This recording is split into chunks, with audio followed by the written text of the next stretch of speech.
تمہیں شاید معلوم نہیں کہ میں تمہارے جسموں کی کیا حالت بنا دوں گا، ونڈسر نے کہا۔ اگر تمہیں یہ توقع ہے کہ تمہیں فوراً قتل کر دیا جائے گا تو تمہاری یہ توقع پوری نہیں ہوگی۔ میں تمہیں جس تندور میں پھینکوں گا اس میں سے اتنی جلدی نجات حاصل نہیں کر سکو گے۔ اس نے مسکرا کر کہا، کیا تم مجھ سے منوا لو گے کہ تم جاسوس نہیں ہو؟ کیا میں ابھی بھی شک میں ہوں؟ تم میں اتنی عقل نہیں ہے کہ مجھے دھوکہ دے سکو۔ تم میں اتنی عقل ہوتی تو اس لڑکی کے ہاتھوں بے وقوف نہ بنتے۔ اس نے تمہیں اپنی جوانی اور خوبصورتی کے جال میں پھانس لیا تھا۔ سنو میرے صلیبی دوست، خلت کھری باتوں پر آ گیا، بولا، ہم دونوں جاسوس ہیں، مگر یہ جھوٹ ہے کہ میں یا میرا رفیق لڑکیوں کے حسن کے فریب میں آ گئے تھے۔ میں پتھر ہوں، لیکن مجھ میں ایک کمزوری ہے۔ بہت عرصہ گزرا، 15-16 سال کی عمر میں ایک لڑکی میرے سامنے فروخت ہو گئی تھی۔ میں نے اسے بچانے کی کوشش میں ایک آدمی کی تلوار چھین لی تھی اور ایک کو زخمی بھی کر دیا تھا۔ وہ 3 تھے اور میں اکیلا۔ انہوں نے مجھے گرا لیا۔ اگر میں بے ہوش نہ ہو جاتا تو اس لڑکی کو بچا لیتا۔ وہ اسے لے گئے اور مجھے لوگ بے ہوشی کی حالت میں اٹھا کر گھر لے گئے تھے۔ تم کہاں کے رہنے والے ہو؟ ونڈسر نے پوچھا۔ دمشق سمجھ لو، خلت نے جواب دیا۔ میں اب کچھ نہیں چھپاؤں گا۔ دمشق کے قریب ایک گاؤں ہے، میں وہاں کے رہنے والا ہوں اور میرا رفیق بغدادی ہے۔ میں یہ باتیں تمہارے ڈر سے نہیں بتا رہا۔ مجھے تم اتنی آسانی سے نہیں پکڑ سکو گے۔ ہمت ہے تو ہمارے ہاتھوں سے برچیاں لے لو، ہم سے تلواریں لے لو، اور جس تنور کا تم ذکر کرتے ہو اس میں ہماری لاشیں جائیں گی۔ ونڈسر کے ہونٹوں پر طنزیہ مسکراہٹ تھی۔ صلیبی لڑکی نے ہنس کر کہا، انہیں خوش فہمی مروائے گی، اور نئی رقاصہ خلت کو گہری نظروں سے دیکھ رہی تھی۔ میں تمہیں بتا رہا تھا کہ میں اس لڑکی کو نہیں بچا سکا تھا، خلت نے کہا۔ اس لڑکی کی یاد کانٹا بن کر میرے دل میں اتر گئی۔ اس رات جب ہم دونوں تمہارے قافلے کے ساتھ، تو تمہاری 2 لڑکیوں نے مجھے کہا کہ انہیں بیچنے کے لیے اغوا کر کے لے جایا جا رہا ہے، تو میری آنکھوں کے سامنے وہ لڑکی آ گئی جسے میں بچا نہیں سکا تھا۔ میں نے ان دونوں لڑکیوں کے چہروں پر اسی لڑکی کا چہرہ دیکھا۔ میرے دل میں جو کانٹا تھا اس نے میری عقل پر پردہ ڈال دیا۔ اگر مجھے وہ لڑکی یاد نہ آتی تو میں کبھی بے وقوف نہ بنتا۔ نئی رقاصہ کا جسم بڑی زور سے کانپا۔ وہ پیچھے ہٹ گئی اور پلنگ پر بیٹھ گئی۔ اس کا رنگ زرد ہو گیا تھا۔ اور اب تو موت بھی مجھے بے وقوف نہیں بنا سکتی، خلت نے کہا، اور تمہارا کوئی لالچ مجھے اپنے فرض سے گمراہ نہیں کر سکتا۔ ادھر ضیافت کے ہال میں ونڈسر کا انتظار ہو رہا تھا۔ جنہیں پتہ چل چکا تھا کہ کوئی نئی رقاصہ آئی ہے، وہ رقاصہ کے انتظار میں تھے۔ یہ تو کسی نے بھی نہیں دیکھا تھا کہ دروازے کے باہر جو 2 سنتری مستعد کھڑے تھے وہ کہاں چلے گئے ہیں۔ برچیاں اور تلواریں ابھی تک خلت اور اس کے ساتھی کے پاس تھیں۔ ونڈسر نے جب دیکھا کہ وہ اس کی پیشکش ٹھکرا چکے ہیں اور دونوں اپنے عقیدے اور فرض کے پکے معلوم ہوتے ہیں، تو اس نے کہا کہ ہتھیار اس کے حوالے کر دیں۔ دونوں نے صاف انکار کر دیا۔ ونڈسر ان سے زبردستی ہتھیار لینے کے لیے دروازے کی طرف بڑھا۔ وہ باڈی گارڈز کو بلانا چاہتا ہوگا۔ خلت نے تیزی سے دروازہ بند کر دیا اور زنجیر چڑھا کر برچی کی نوک ونڈسر کی طرف کر کے کہا، جہاں ہو وہیں کھڑے رہو۔ اس نے آگے بڑھ کر برچی کی نوک ونڈسر کی شہرگ پر رکھ دی۔ خلت کے ساتھی نے اپنی برچی کی نوک صلیبی لڑکی کی شہرگ پر رکھی۔ ونڈسر اور لڑکی پیچھے ہٹتے ہٹتے دیوار کے ساتھ جا لگے۔ خلت اور اس کے ساتھی نے دونوں کو وہیں دبا لیا۔ خلت نے نئی رقاصہ سے کہا، تم ان کے ساتھ کھڑی ہو جاؤ، اگر تم نے شور مچایا تو جان سے ہاتھ دھو بیٹھو گی۔ اگر تم خلت ہو تو میرا نام ہیرا ہے، نئی رقاصہ نے کہا۔ میں نے تمہیں پہلے دن ہی پہچان لیا تھا اور تم مجھے پہچاننے کی کوشش کر رہے تھے۔ تھوڑی دیر بعد خلت نے اپنے نام کے سوا باقی نشانیاں بتا دی تھیں۔ ہیرا جب سے یہاں آئی تھی وہ خلت کو دیکھ رہی تھی، مگر خلت کی طرح وہ بھی شک میں تھی۔ وہ بھی یہی سوچتی رہی ہوگی کہ انسانوں کی صورتیں ایک جیسی بھی ہو سکتی ہیں۔ کیا تم بھی جاسوس ہو؟ خلت نے پوچھا۔ نہیں، ہیرا نے جواب دیا، میں صرف رقاصہ ہوں۔ مجھ پر کوئی شک نہ کرتا خلت، میں تمہارے ساتھ ہوں اور تمہارے ساتھ جاؤں گی۔ مرنا ہے تو تمہارے ساتھ مروں گی۔ اسوال ضیافت میں آ گیا۔ اس کے تمام امراء، وزراء اور دوسرے مہمان بھی آ گئے۔ ان میں صلیبی فوج کے افسر بھی تھے جو مشیروں کی حیثیت سے یہاں آئے تھے۔ ان کا انداز بادشاہوں جیسا تھا۔ ان میں ریمانڈ کا فوجی نمائندہ بھی تھا۔ وہ سب ونڈسر کو ڈھونڈ رہے تھے۔ وہ ابھی تک غیر حاضر تھا۔ تمام صلیبی لڑکیاں ہال میں پہنچ گئی تھیں، صرف ایک نہیں تھی۔ ناچنے والیاں بھی آ گئی تھیں۔ نئی رقاصہ غیر حاضر تھی۔ اسوالے کے آ جانے سے سب کی بے تابی بڑھ گئی۔ ایک ملازم سے کہا گیا کہ وہ ونڈسر اور دونوں لڑکیوں سے کہے کہ سب آ گئے ہیں۔ انہیں باندھ کر یہیں پھینک چلتے ہیں، خلت کے ساتھی نے کہا۔ کیا تم سانپوں کو زندہ رکھنا چاہتے ہو؟ خلت نے کہا اور برچھی جس کی نوک ونڈسر کی شہرگ کو چھو رہی تھی پوری طاقت سے دبائی۔ ونڈسر کا سر دیوار کے ساتھ لگا ہوا تھا۔ برچھی کی انی اس کی شہرگ میں داخل ہو کر پیچھے کو نکل گئی۔ ونڈسر کا ہلکا سا خراٹا سنا دیا۔ اس کے فوراً بعد ایسا ہی ایک خراٹا صلیبی لڑکی کے منہ سے نکلا۔ اس کی شہرگ کو چیرتی ہوئی برچھی کی انی خلت کے ساتھی نے پار کر دی تھی۔ دونوں نے برچیاں نکالی۔ ونڈسر اور لڑکی گر کر تڑپنے لگے۔ خلت اور اس کے ساتھی نے دونوں کے دلوں پر برچیاں رکھ کر اوپر سے پورا وزن ڈالا۔ دونوں کے دل چیر گئے اور وہ ٹھنڈے ہو گئے۔ دونوں کی لاشوں کو پلنگ کے نیچے پھینک دیا گیا۔ یہ کمرہ ونڈسر کا تھا۔ دیوار کے ساتھ اس کا چوغا لٹک رہا تھا جس کے ساتھ سر کو ڈھانپنے والا حصہ بھی تھا۔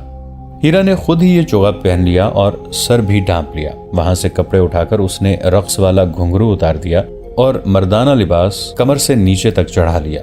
پاپوش بھی بدل لیے اور چہرہ بھی چھپا لیا۔ اسے اب ایک نظر میں کوئی نہیں پہچان سکتا تھا کہ یہ لڑکی ہے۔ خلت نے دروازہ کھولا، باہر دیکھا۔ برآمدے میں ملازموں کی آمد و رفت اور بھاگ دوڑ تھی۔ وہ تینوں باہر نکلے، دروازہ بند کیا اور ایک طرف چل پڑے۔ فوراً بعد وہ اندھیرے میں ہو گئے۔ ادھر ایک گھاٹی تھی، اس سے اترے اور خطرے کے علاقے سے نکل گئے۔ خلت اور اس کے ساتھی کو معلوم تھا کہ انہیں کہاں جانا ہے۔ اس کا کمانڈر ایک عالم فاضل کے روپ میں جہاں رہتا تھا وہاں چھپنے کی جگہ بھی تھی اور وہاں نکلنے کا بندوبست بھی ہو سکتا تھا۔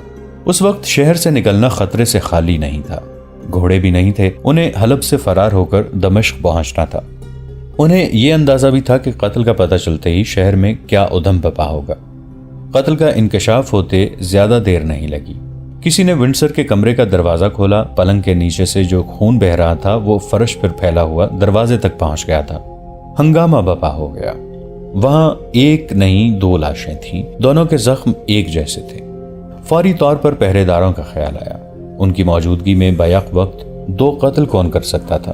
جن سنتریوں کی ڈیوٹی تھی انہیں بلا لیا گیا۔ دونوں غائب تھے۔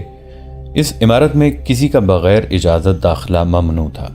یہاں چیدہ لوگ جو حاکم یا معزز شہری تھے آ سکتے تھے، ان کی بھی چیکنگ ہوتی تھی۔ باڈی گارڈز کے کمانڈر کے لیے مصیبت کھڑی ہو گئی۔ یہ قتل پیشہ وروں کا کام تھا یا سلطان ایوبی کے جاسوسوں کا، اور یہ کام فدائی قاتلوں کا بھی ہو سکتا تھا۔ کسی نے کہا کہ کرائے کے یہ قاتل کسی سے بھی اجرت لے کر قتل کر سکتے ہیں۔ دروازے کے دونوں سنتری نہ ملے تو یہ شک پختہ ہو گیا کہ وہ سلطان ایوبی کے آدمی ہوں گے اور انہوں نے ونڈسر کو اس وجہ سے قتل کیا ہے کہ وہ جاسوسوں کا سربراہ بن کے آیا تھا۔ رات دیر تک خلت اور اس کا ساتھی نہ ملے تو شہر میں ان کی تلاش شروع ہو گئی۔ یہ انکشاف بہت دیر بعد ہوا کہ رقاصہ بھی غائب ہے۔ شہر کی ناکہ بندی کر دی گئی۔ خلت، اس کا ساتھی اور ہیرا اپنے ٹھکانے پر پہنچ گئے تھے۔ انہوں نے اپنے کمانڈر کو اپنا کارنامہ سنایا تو اس نے انہیں چھپا لیا اور کہا کہ وہ باہر کے حالات کے مطابق انہیں بتائے گا کہ وہ کب یہاں سے نکلیں۔ اس پر کسی کو شک نہیں ہو سکتا تھا کیونکہ اسے لوگ عالم اور برگزیدہ انسان سمجھتے تھے۔ اداکاری میں اسے مہارت حاصل تھی۔ اس نے اپنے جو شاگرد اپنے ساتھ رکھے ہوئے تھے وہ بھی جاسوس تھے۔ حلب سے دمشق تک وہی اطلاعات پہنچاتے تھے۔ اس نے دونوں شاگردوں کو حکم دیا کہ وہ باہر کی خبر رکھیں کہ کیا ہو رہا ہے۔ ہیرا نے اس عالم کے سامنے خلت کو سنایا کہ اس پر کیا گزری تھی۔ وہ واقعہ تو 7-8 سال پرانا ہو چکا تھا۔ اس نے سنایا کہ خلت جب ہیرا کو اس کے باپ، جو دراصل اس کا باپ نہیں تھا، اور ان دو آدمیوں سے بچانے کے لیے لڑا تھا، تو ہیرا کے باپ نے پیچھے سے کدال خلت کے سر پر ماری تھی۔ اس سے وہ بے ہوش ہو گیا تھا۔ وہ تینوں ہیرا کو گھر لے گئے۔ ایک نکاح خاں کو بلایا جس نے اس سے پوچھے بغیر نکاح پڑھ دیا اور دونوں آدمی ہیرا کو اپنے ساتھ لے گئے۔ ایک رات وہ دمشق میں ٹھہرے، پھر اسے ان علاقوں میں لے گئے جو صلیبیوں کے قبضے میں تھے۔ اسے ناچ کی تربیت دی جانے لگی۔ ابتداً اس نے مزاحمت کی مگر اس پر اس قدر تشدد کیا گیا کہ وہ بے ہوش ہو جایا کرتی تھی۔ اس دوران اسے خوراک نہایت اچھی دی جاتی تھی۔ اسے کوئی بڑا لذیذ شربت پلایا جاتا تھا جس کے اثر سے وہ ہنسنے اور ناچنے لگتی تھی۔ تشدد اور نشے سے اسے رقاصہ بنا لیا گیا۔ بہت اونچے درجے کے لوگ اسے داد دینے لگے۔ وہ ایسے قیمتی تحفے لاتے تھے کہ وہ دنگ رہ جاتی تھی۔ اسے یروشلم بھی لے جایا گیا تھا جہاں دو آدمیوں نے اس کے مالکوں سے کہا تھا کہ وہ منہ مانگی قیمت لے لیں اور یہ لڑکی انہیں دے دیں۔ انہوں نے صاف بتا دیا تھا کہ وہ اسے جاسوسی وغیرہ کے لیے استعمال کرنا چاہتے ہیں۔ اس کے مالکوں نے سودا قبول نہیں کیا تھا۔ اسے اغوا کرنے کی کوشش بھی کی گئی تھی جو ناکام بنا دی گئی تھی۔ اب اسے حلب میں کسی اور امیر کی فرمائش پر بلایا گیا تھا۔ اس نے بتایا کہ پہلے دن اس نے خلت کو دیکھ لیا تو اس نے بلا شک و شبہ دل سے کہا تھا کہ یہ خلت ہے، لیکن یہ شک بھی ہوتا تھا کہ ہو سکتا ہے کہ خلت کی شکل و صورت کا کوئی اور آدمی ہو۔ وہ اسے غور سے دیکھتی تھی۔ آخر یہ اتفاق ہوا کہ ونڈسر نے خلت اور اس کے ساتھی کو پہچان لیا۔ ونڈسر نے اپنی لڑکی کو بلوایا تو ہیرا بھی اس کے ساتھ چلی آئی۔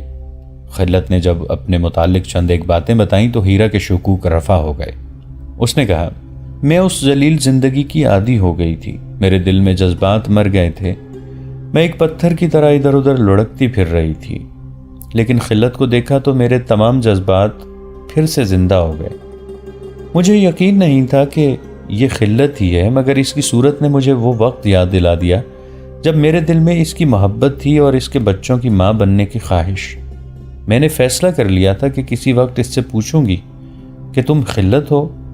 اگر یہ خلت نکلا تو اسے کہوں گی کہ آؤ بھاگ چلیں اور صحرا کے خانہ بدوشوں کی طرح زندگی بسر کریں۔ اسے خلت تو مل گیا اور وہ اس کے ساتھ بھاگ بھی آئی، لیکن حلب سے بچ کر نکلنا ایک مسئلہ تھا۔ خلیفہ کی ضیافت اور رقص کی محفل ویران ہو چکی تھی۔ وہاں ونڈسر کا انتظار ہو رہا تھا، مگر ونڈسر کی لاش پہنچی۔ وہاں صلیبی فوج کے جو اعلیٰ افسر تھے وہ سخت غصے میں تھے۔ ریمانڈ کا فوجی نمائندہ تو سب سے زیادہ بھڑکا ہوا تھا۔ ونڈسر بہت قیمتی افسر تھا۔ فوجی نمائندہ ملک الصالح اور اس کے امراء اور اس کے فوجی کمانڈروں پر ٹوٹ ٹوٹ پڑتا تھا اور سب اس سے دبک رہے تھے۔ ان کے دلوں میں صلاح الدین ایوبی کی دشمنی اتنی زیادہ تھی کہ وہ صلیبی افسروں کو فرشتے سمجھے بیٹھے تھے۔ انہی کی مدد سے وہ جنگ کی تیاری کر رہے تھے، لہٰذا ان کی خوشامد کو وہ ضروری سمجھتے تھے۔ فوجی نمائندہ جو کچھ کہتا تھا سب اس کے آگے سر جھکا لیتے اور ہاں میں ہاں ملاتے تھے۔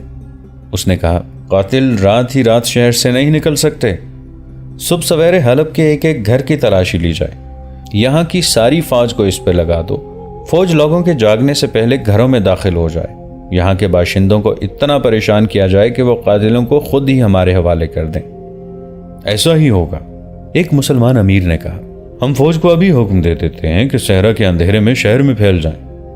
ایسا نہیں ہوگا، یہ آواز ایک مسلمان قلعہ کی تھی۔ اس نے ایک بار پھر گرج کر کہا، ایسا نہیں ہوگا، تلاشی صرف اس گھر کی لی جائے گی جس پر پختہ شک اور کوئی واضح شہادت ہوگی۔ اتنے سارے اعلیٰ حکام کے ہجوم پر اس گرجدار آواز نے سناٹا طاری کر دیا۔ کسی کو توقع نہیں تھی کہ ریمانڈ کے فوجی نمائندے کے حکم کو کوئی مسلمان ایسے جوش سے ٹوکے گا۔ سب نے دیکھا کہ یہ کون ہے۔ وہ حماد کا قلعہ تھا جس کا نام جوردک تھا۔ تاریخ میں اس کا نام جوردک ہی لکھا گیا ہے، پورے نام کا علم نہیں ہو سکا۔ اس کے متعلق تاریخ اتنا ہی بتاتی ہے کہ وہ صلاح الدین ایوبی کا دوست تھا، لیکن وقائع نگاروں کے مطابق اس واقعے تک وہ صلاح الدین ایوبی کے مخالف کیمپ میں تھا اور الصالح کے وفاداروں میں سے تھا۔ اس کا ثبوت یہ ہے کہ وہ صرف اس ضیافت میں ہی شریک نہیں تھا بلکہ جنگی کانفرنسوں میں شریک ہوتا تھا۔ سلطان ایوبی کے خلاف جنگ کا جو منصوبہ بنا تھا وہ اس میں بھی شریک تھا۔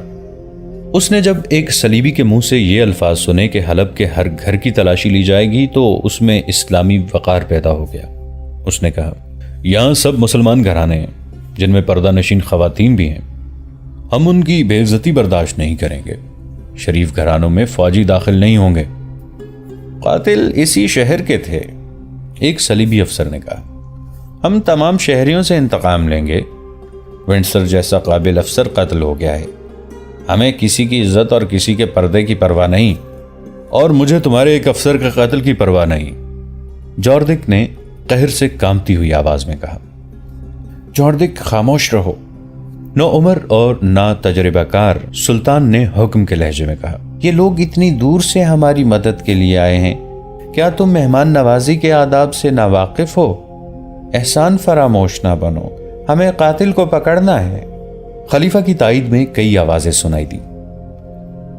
میں صلاح الدین ایوبی کے خلاف ہو سکتا ہوں اور ہوں بھی، جوردک نے کہا، لیکن اپنی قوم کے خلاف نہیں ہو سکتا۔ محترم سلطان، اگر آپ نے شہریوں کو پریشان کیا تو سب آپ کے خلاف ہو جائیں گے۔ آپ صلاح الدین ایوبی کے خلاف جو محاذ بنا رہے ہیں وہ کمزور ہو جائے گا۔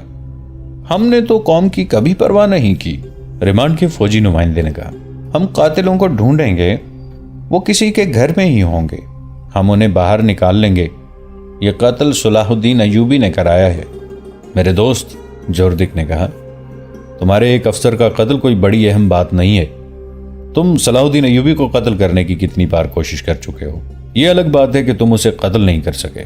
میں یہ نہیں کہوں گا کہ تم نے کوئی جرم کیا تھا۔ دشمن ایک دوسرے کو ہر جائز اور ناجائز طریقے سے مارنے اور مروانے کی کوشش کرتے ہیں۔ اگر تمہارے ونڈسر کو ایوبی نے قتل کر دیا ہے تو فرق صرف یہ پڑا ہے کہ تم اسے قتل کرانے میں کامیاب نہیں ہو سکے، اور وہ تمہارے ایک اہم افسر کو قتل کرانے میں کامیاب ہو گیا ہے۔ تم اس کے کئی ایک اہم افسروں کو قتل کرا چکے ہو۔ اس نے شہریوں کو کبھی پریشان نہیں کیا۔ تمام مسلمان امراء اور حکام جوردک کے خلاف بولنے لگے۔ وہ صلیبیوں کو ناراض نہیں کرنا چاہتے تھے، لیکن جوردک نے سب کا مقابلہ کیا اور اسی بات پر ڈٹا رہا کہ شہر کے کسی گھر کی تلاشی نہیں لی جائے گی۔ تو کیا ہم یہ سمجھیں کہ تم بھی اس قتل میں شریک ہو؟ ایک صلیبی مشیر نے کہا۔ مجھے شک ہے کہ تم صلاح الدین ایوبی کے دوست ہو۔ اگر حلب کے مسلمانوں کو پریشان کیا گیا تو میں کسی کے بھی قتل میں شریک ہو سکتا ہوں، جوردک نے کہا، اور میں ایوبی کا دوست بھی ہو سکتا ہوں۔ ہم جب تک یہاں ہیں ہمارا حکم چلے گا، صلیبی نمائندے نے کہا۔ تم یہاں اجرت پہ آئے ہو، جوردک نے کہا۔ یہاں ہمارا حکم چلے گا، ہم مسلمان ہیں، حالات ہمیں آپس میں لڑا رہے ہیں۔ مسلم اور غیر مسلم کی کبھی دوستی نہیں ہو سکتی۔ اگر تم بلا اجرت آئے ہو تو میں تمہاری مدد سے دستبردار ہوتا ہوں، میں قلعہ داری کے عہدے سے بھی دستبردار ہوتا ہوں، اور میں تم سب کو بھی یہ بتا دینا چاہتا ہوں کہ میری قوم کے کسی بھی ایک بے گناہ فرد کو تکلیف دی گئی تو میں انتقام لوں گا۔ کسی کے اشارے پر دو آدمی جوردک کو باہر لے گئے۔ اس کی غیر حاضری میں صلیبی نمائندے نے سب سے کہا کہ حالات ایسے ہیں کہ قلعہ دار کو ناراض نہیں کیا جا سکتا۔ یہ شخص اتنی دلیری سے باتیں کر رہا ہے تو اس سے یہ ظاہر ہوتا ہے کہ اس کے قلعے میں جو فوج ہے وہ اس کی مرید ہے۔ اگر ایسا ہے تو یہ صورتحال اچھی نہیں۔ آپس میں صلاح مشورہ کر کے جوردک کو اندر واپس بلا لیا گیا اور اسے بتایا گیا کہ شہریوں کو پریشان نہیں کیا جائے گا، مگر قاتلوں کو تلاش ضرور کیا جائے گا۔ جوردک نے کہا کہ وہ 2-3-4 دن وہیں رہے گا۔ 3-4 دنوں بعد جوردک حلب سے روانہ ہوا۔ وہ اپنے قلعے حماد کو جا رہا تھا۔ اس کی موجودگی میں قاتلوں کی تلاش اور سراغ رسانی ہوتی رہی۔ اس کی خواہش کے مطابق کسی گھر کی تلاشی نہیں لی گئی تھی۔ وہ مطمئن ہو کر جا رہا تھا، مگر صلیبیوں کو اس کے متعلق اطمینان نہیں تھا۔ اس کے ساتھ 10-12 محافظ تھے، جوردک سمیت اب گھوڑوں پر سوار تھے۔ جوردک سمیت سب گھوڑوں پر سوار تھے۔ راستے میں ٹیلوں اور چٹانوں کا علاقہ آتا تھا۔ جوردک اس علاقے میں داخل ہوا تو بیک وقت کہیں سے 2 تیر آئے۔ دونوں اس کے گھوڑے کے سر میں پیوست ہو گئے۔ تیر اندازوں نے تیر جوردک پر چلائے ہوں گے۔ گھوڑا بے لگام ہو کر دوڑ پڑا۔ 2 تیر اور آئے، وہ بھی گھوڑے کو لگے۔ اب کے نشانہ خطا ہونے کی وجہ یہ ہو سکتی تھی کہ گھوڑا بدک کر ادھر ادھر دوڑ رہا تھا۔ جوردک شاہ سوار تھا۔ وہ دوڑتے گھوڑے سے کود کر ایک چٹان کی اوٹ میں ہو گیا۔ اس کے محافظ ادھر ادھر بکھر گئے تھے۔ وہ تیر اندازوں کے تعاقب میں گئے تھے۔ علاقہ ایسا تھا کہ کسی کو پکڑنا آسان نہیں تھا۔ جوردک سمجھ گیا کہ یہ کرائی کے قاتل ہیں جنہیں صلیبیوں نے اسے قتل کرنے کے لیے بھیجا ہے۔ انہیں یہ شک تھا کہ جوردک سلطان ایوبی کا دوست ہے۔ وہ جنگجو تھا۔ چٹان کی اوٹ سے نکل کر اوپر چلا گیا۔ اسے صرف چٹانیں نظر آئیں یا اپنے محافظ جو ادھر ادھر تیر اندازوں کو ڈھونڈتے پھر رہے تھے۔ ادھر آ جاؤ، کسی نے چلا کر کہا۔ ادھر آ جاؤ، پکڑ لیے ہیں۔ محافظ ادھر کو بھاگے۔ محافظوں نے 3 آدمیوں کو گھیرے میں لے رکھا تھا۔ تینوں نقاب پوش تھے، مگر ان کے پاس کمانیں نہیں تھیں۔ ترکش بھی کسی کے پاس نہیں تھی۔ ان کے ساتھ گھوڑے تھے۔ انہیں اس حالت میں پکڑا گیا تھا کہ 2 گھوڑوں پر سوار ہو رہے تھے۔ تینوں نے چہرے چھپا رکھے تھے، ان کی صرف آنکھیں نظر آتی تھیں۔ انہیں پکڑ کر جوردک کے پاس لے گئے۔ تمہاری کمانیں اور ترکش کہاں ہیں؟ جوردک نے ان سے پوچھا۔ ہمارے پاس صرف تلواریں ہیں، ایک نے جواب دیا۔ سنو بھائیو، جوردک نے بڑے تحمل سے کہا، تمہارے 4 تیر خطا گئے، تم مجھے قتل نہیں کر سکے، تم پکڑے بھی گئے ہو، تم ہار گئے ہو، اب جھوٹ سے بچو۔ کیسے تیر؟ ایک نے حیرت زدہ ہو کے پوچھا۔ ہم نے کسی پر تیر نہیں چلائے، ہم مسافر ہیں، ذرا آرام کرنے کے لیے رکے تھے، اب جا رہے تھے کہ ان لوگوں نے پکڑ لیا ہے۔ جوردک ہنس پڑا اور جواب دینے والے نقاب پوش سے کہنے لگا، میں تمہیں اپنا دشمن نہیں سمجھتا، اگر ایسا ہوتا تو اب تک میں تم تینوں کی گردنیں اڑا چکا ہوتا۔ تم کرائے کے قاتل ہو، صرف یہ بتا دو کہ میرے قتل کے لیے کس نے بھیجا ہے، صاف صاف بتا دو اور جاؤ۔ دوستو آج کے لیے اتنا ہی۔ اسی کہانی کی اگلی قسط کے ساتھ بہت جلد حاضر ہوں گے۔ نیچے کامنٹ سیکشن میں اپنی رائے کا اظہار ضرور کیجیے گا۔ ہمارے اس چینل کو سبسکرائب کر کے نیچے موجود بیل آئیکن کو بھی ضرور کلک کیجیے گا۔ اگلی ملاقات تک کے لیے ہمارا اور آپ کا اللہ نگہبان۔